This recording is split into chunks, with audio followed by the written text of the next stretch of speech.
Hello दोस्तों, तो technical issue के कारण जो है रिकॉर्डिंग नहीं हो पाई थी माइक से। तो मैं लास्ट के पॉइंट पर ही प्रकाश डालूंगा कि जो सूर्य से पृथ्वी की दूरी है वो लगभग 150 मिलियन लाख किलोमीटर होगी, और जो सूर्य से चंद्रमा की दूरी है वो 147 मिलियन लाख किलोमीटर होगी। तो दूरी जो है सूर्य की पृथ्वी से और सूर्य की चंद्रमा से, सूर्य की पृथ्वी की दूरी ज़्यादा है, सूर्य से चंद्रमा की दूरी कम है। तो जो प्रकाश चला होगा, पहला प्रकाश जो चला होगा सूर्य से, वो पहले चंद्रमा पे आया होगा और पृथ्वी तक पहुंचने में 8 मिनट 20 सेकंड लगता है सूर्य के प्रकाश को, और चंद्रमा पे पहुंचने पर भी 8 मिनट 20 सेकंड लगता है, ऐसा लिखा गया है।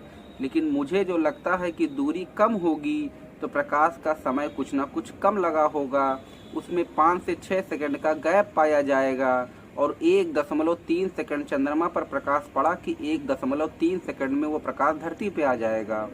तो प्रकाश जो पहला धरती पे आया होगा वो चंद्रमा का प्रकाश आया होगा, ना कि सूर्य का प्रकाश आया है। तो चंद्रमा का प्रकाश जो धरती पर आया है वो बहुत ज़्यादा चीज़ों को लेकर के अपने साथ आया है।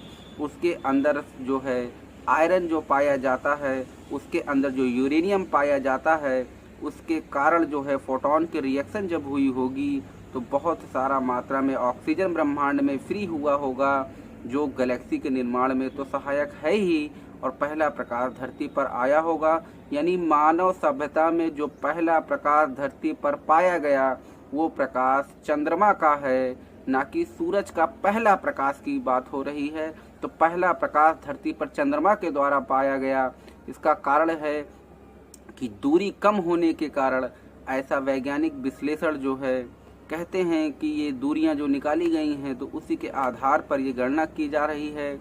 तो ये मेरा अपना विचार है, मैं ज़रूरी नहीं सही हूँ, लेकिन मैंने जो विचार किया है वो यही किया है। बाकी इस पर और सारा वैज्ञानिक विश्लेषण होगा तो और बातें निकल कर के आएंगी। लेकिन कहीं न कहीं मुझे ये लगता है कि धरती पर जो पहला प्रकाश पाया गया वो पहला प्रकाश जो है चंद्रमा के द्वारा धरती पर पाया गया है, क्योंकि चंद्रमा की दूरी कम होने के कारण और प्रकाश तेजी से चंद्रमा से धरती की तरफ आ सकता है, क्योंकि केवल 1.3 सेकंड ही रिक्वायरमेंट है चंद्रमा के प्रकाश को धरती तक पहुंचने के लिए। लेकिन ये सूर्य के साथ अगर इस चीज़ों को देखेंगे तो सूर्य में समय ज़्यादा